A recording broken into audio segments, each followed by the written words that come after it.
1 month ago, I tried Morrowind for the first time.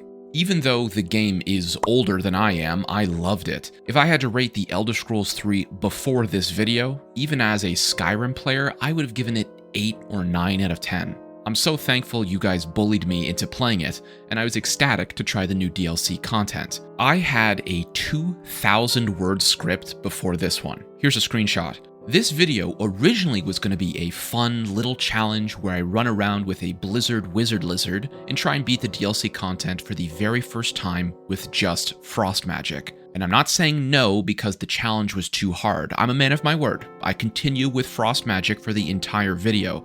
It's just no longer the primary subject matter after my experience with this steaming plate of garbage. The video you're watching now is literally a completely different video than my original, and today I want to talk about how horrible the DLC is for a first-time Morrowind player. I am writing this script and recording this audio directly after finishing Tribunal. You're in the future. You'll know if I actually continued into the next DLC or not, but at the moment I have no plans to. First, let me say this is my first time with Morrowind's magic system. I made an entirely new character and learned magic, alchemy, and enchanting for the very first time. Again, I think base game Morrowind is phenomenal. It's the only reason I even attempted to make this video. So, I guess we'll start with my last few precious moments in Vvardenfell, bouncing on over to Ebonheart. Whee! Listen to how happy I was. Excited to make a new Morrowind video, just a sweet, innocent, naive child. The in-game reason you start the Tribunal DLC is to chase after the Dark Brotherhood. Now that I'm a mage, I have no problem killing these gimp freaks who try and slaughter me in my sleep. My first character definitely struggled a lot though. Anyway, I find the mage, and she teleports me to the mainland into the capital city of Mournhold. I was excited. The Deshaun Plains are a very interesting location in the province of Morrowind. Deshaun has House Dres, most importantly. The marshlands were also taken back during the Argonian invasion. It was a very interesting place. I've even 100% the zone in the Elder Scrolls Online, so I was really looking forward to seeing how this region had changed 742 years in the future. But it's just Mournhold. It's just the city, and it's not particularly large either. Mournhold's design in The Elder Scrolls 3 has open areas. Physically, it's large, but with very little to do. I explore a bit, do some side quests, I even sign up for a play. Why? Why? I talk to one of the guards who hints the Dark Brotherhood might be in the sewers. The fucking sewers. I swear to God, 50% of this DLC takes place in the sewers. If you're seeing a disproportionate amount of footage in the dark, monotonous sewers and caves, it's because a disproportionate amount of content takes place here. Let's throw a sewer counter up on screen. This is the first time, but trust me, we'll be back. I spend hours wandering this labyrinth of sewer systems and caves to try and find the Dark Brotherhood hideout, because the only tip I have is they're in here somewhere. By the time I locate their hideout, dispense with the hordes of enemies, and kill their ringleader, recording time has me just over 2 hours. You'd think this would have made me a little agitated, but at the time, I was actually under the assumption that Bethesda made this massive, elaborate sewer system just for this Dark Brotherhood questline. For my first run of Morrowind, I'm avoiding online guides. I'm trying to play it just like it was in 2002. So when I left the sewers, I felt relief, you know? Wow, that was a confusing maze, but it was rewarding to find them on my own, and I'm glad I don't have to go back there. Of course, I was wrong, but at this point I was still enjoying myself. Anyway, the note on the Dark Brotherhood assassin said someone by the name of H was trying to kill me. Naturally, I report my findings to one of King Helseth's guards, who basically says, "Yeah, King Helseth is Mr. H. We tried to kill you, but why don't you work for us instead?" Really awkward writing and storyboarding. I didn't like that at all, so I said, "No, I'm not gonna join you," and I left.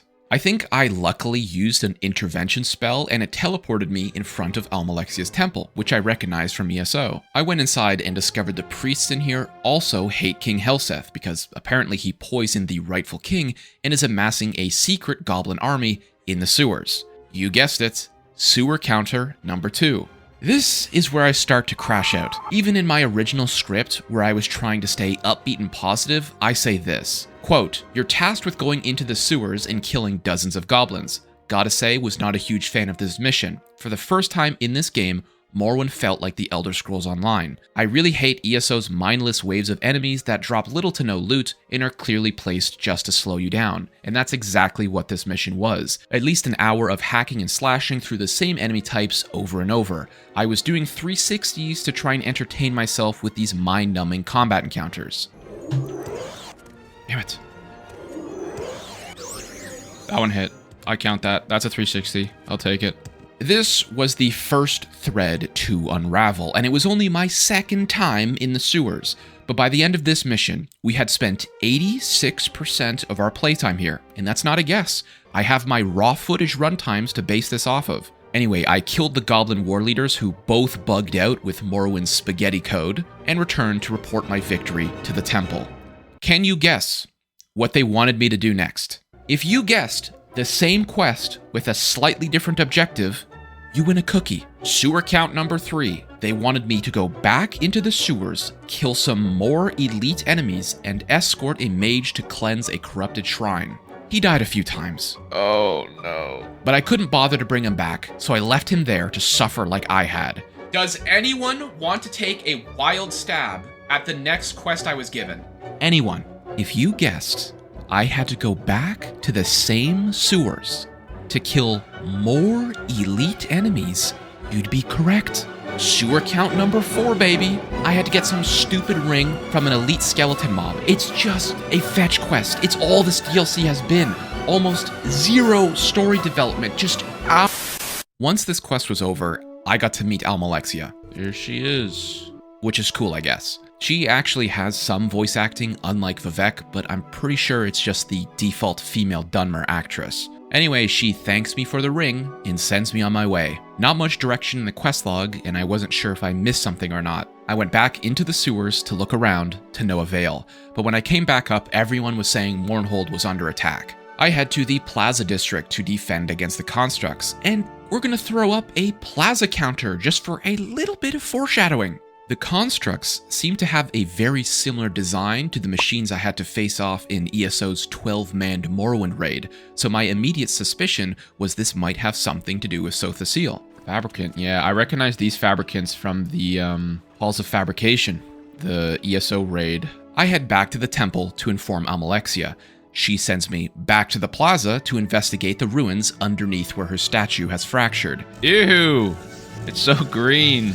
The constructs seem to be fighting with each other, and I head back to inform Almalexia. She sends me back to the plaza for the 3rd time to turn on a Dwemer weather machine to trick people into thinking she still has all her power. Fine, I do that and head back to Almalexia. Can you guess what she wants me to do next? She tells me to reforge Nervar's blade, and guess where one of the fetch quest items are? In the fucking plaza ruin. I was so infuriated by this questing design at this point. I stopped recording and just went silent. There's lots of gaps in this quest footage-wise, and I apologize. Essentially, it's just a 4-piece fetch quest. Almalexia gives you the first piece of the blade, Museum Curator gives you the second, the third is acquired by this gentleman, and finally, to enchant the blade, you have to go back into that plaza ruin, which is what made me crash out last time. The problem was this gentleman, Karod, would not give me the 3rd piece. The quest tells me he has it, and I'm required to duel him for it. I do. I follow the quest to the letter, but I don't get the piece. King Helseth gives me this other sword, which I thought was what I needed, but it wasn't. I spend several hours wasting time trying to figure out what went wrong. This is where I cheated. Okay, I have wasted hours of my life trying to progress through the Tribunal DLC, and I have come to a roadblock. I have followed this quest to the letter. I have defeated this guy, Korod, fair and square in combat, and he is supposed to give me one of the pieces of the blade. As you can see, I have 2 out of 3, but not the one this guy has. When I go up to him to talk with him, even though he has 100 disposition, he says nothing. He gives me no dagger. I cannot progress this quest. Basically, there are numerous reports online that this is a somewhat common bug people run into that stonewalls their progression. So, I did what everyone else was saying. Cheat. I kill him with a console command and loot the last piece from his corpse. It gives me this warning, but at this point, I kind of stopped caring. Forging the Blade was the second last quest to do for this DLC. Again, I've spoiled myself by looking at guides, so I know what's next. I probably would not have continued if it wasn't so close to the end, but I decided to push through, and honestly, I'm kind of glad I did. The final mission is a certified banger. It doesn't make up for the lack of effort I felt Bethesda exemplified from the first 90% of this expansion, but it was pretty cool. In my last video, I went to the Clockwork City in the Elder Scrolls Online, and it was beautiful. Tribunal's Clockwork City was kinda disappointing, a little. I understand fidelity can't be as high comparing a game from 2002 to 2017, but it kinda looked like they made it in Roblox. Everything was super chunky and blocky, which I wouldn't normally associate with steampunk. Just an aesthetic choice from me, but I would have preferred if the pinnacle of technology kind of looked like it. A little barbaric for a Clockwork City, I would say. Don't get me wrong, there were some cool areas, but it was either endless cubed hallways or large domed rooms filled with fabricants. Which, by the way, this entire labyrinth has two variations of fabricants, the Raptor and the Scorpion. You can pick any random dungeon in base game Morrowind, and I promise you it has more mob diversity than the Clockwork City. On the plus side, there were several domes you had to work through, and most of them had a little puzzle or a cool boss fight to deal with. The Imperfect was really tough, the hardest fight I've ever had in this game. Luckily, I came with a load of potions that were all pretty strong because I've been leveling alchemy. He essentially had a nuclear bomb attack that had a huge area of effect. I couldn't dodge those, so I had to offset them with a healing potion to cancel it out. Still died, a lot. Took me about 10 tries before I kind of figured out you can animation lock him if you go in and out of his melee range. Beyond the Imperfect's chamber was Sotha's seal, strung up by his limbs with the very machinery he built. What the hell? It was pretty dramatic to see his corpse slowly swinging back and forth. I thought it was awesome. Upon interacting with him, there's a dialogue box that obviously states someone else did this to him, and when trying to leave, Almalexia pops up and jumps into a monologue. Voice acted, by the way, so thumbs up from me. She basically says she was the one behind everything.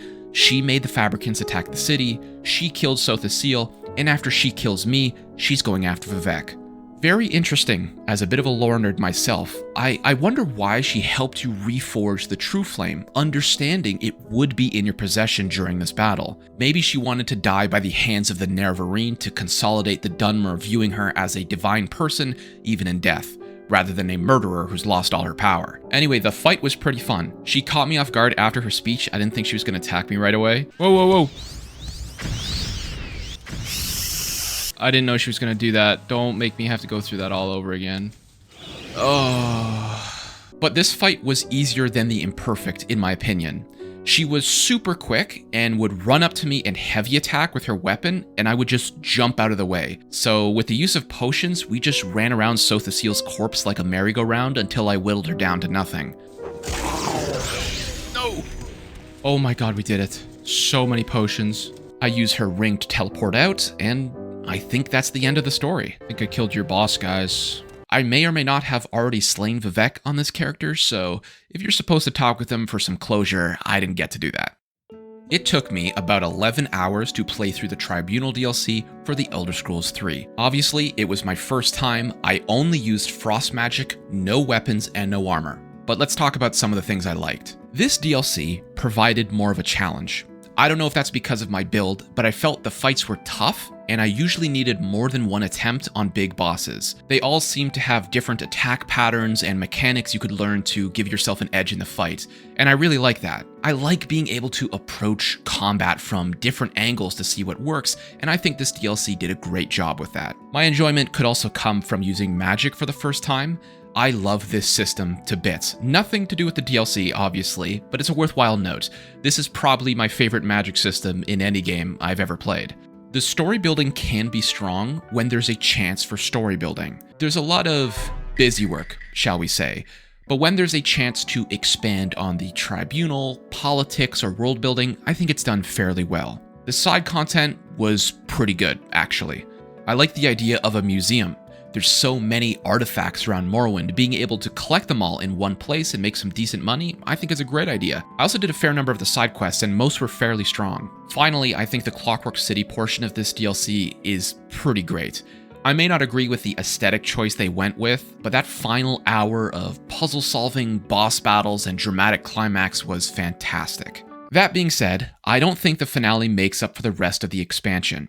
So let's segue into the stuff I didn't think was so great. Let's knock these off in chronological order. I don't like the fact that both major parties, King Helseth and Almalexia, aren't different enough. They're too similar. They're both not great people, and you're forced into helping one of them. Your only motivation to side with either of them is to progress the main story. In Morrowind, if you want to kill Vivec and take Wraithguard to slay Dagoth-Ur, you can. There's fluidity to your choices that creates an immersive story. Obviously, I grew accustomed to that. In my first playthrough, I did the main quest way out of order, and it still kind of worked out in the end. And that same flexibility isn't present in the DLC at all. In my opinion, the Tribunal expansion has a genuine lack of player agency.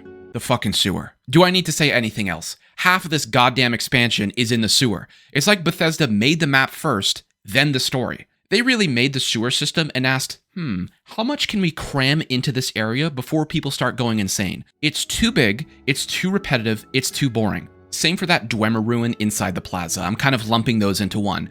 I think you go to the sewer and that plaza ruin 4 to 5 times each in the main story. It's too much. The side quests in Tribunal put most of the main story missions to shame. The amount of fetch questing you need to do for a main campaign is insane.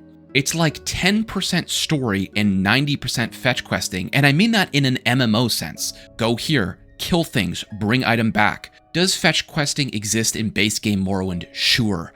But most of the main story missions are fluid with a lot more player agency to choose how you want to approach them. Mournhold also doesn't feel like an open world. You are literally restricted with some of the magic you can do because it's so confined. Mournhold feels like the complete opposite of what Vvardenfell tried to accomplish in the base game.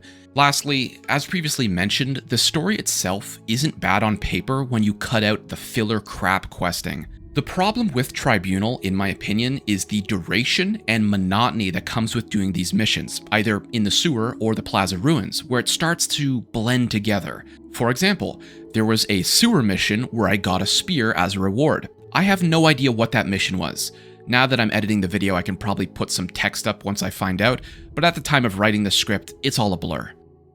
Look, if I had to rate the Tribunal on a scale of 1 to 10, I'd probably give it a 3, and it would have been a 2 without that final chapter in the Clockwork City, whereas I'd give base game Morrowind like a 8.5 or 9. The main story for this expansion is poorly executed, and overall, I think is worse than almost any Elder Scrolls Online zone I've ever done, and that's an MMO.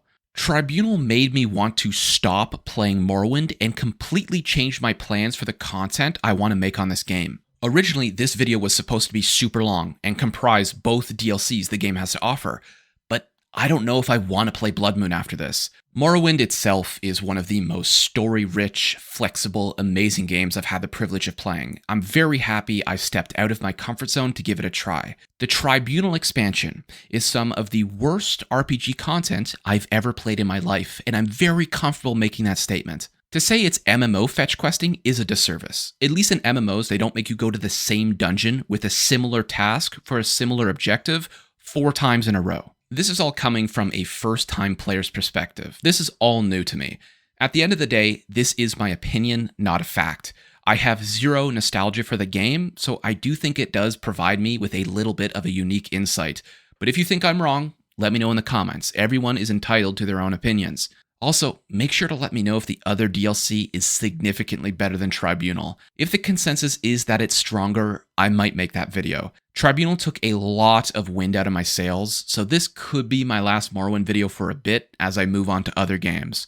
I do love the base game, especially now that I've gotten familiar with the magic combat systems, so I wouldn't mind doing a new vanilla run or Tamriel rebuilt. That's supposed to be amazing. It's probably been more requested than the DLC. Obligatory shout out to my members, of course. Thank you all so much for your continued support. I couldn't do this without you guys. If you enjoyed the video, make sure to drop a like and maybe sauce me a sub if you want to see more nostalgia-free Elder Scrolls content. That's all I have for you this week, but I hope to see you in the next one. Look at that crap. Oh yeah. That's the stuff right there. Yeah. Let's check out the before and after.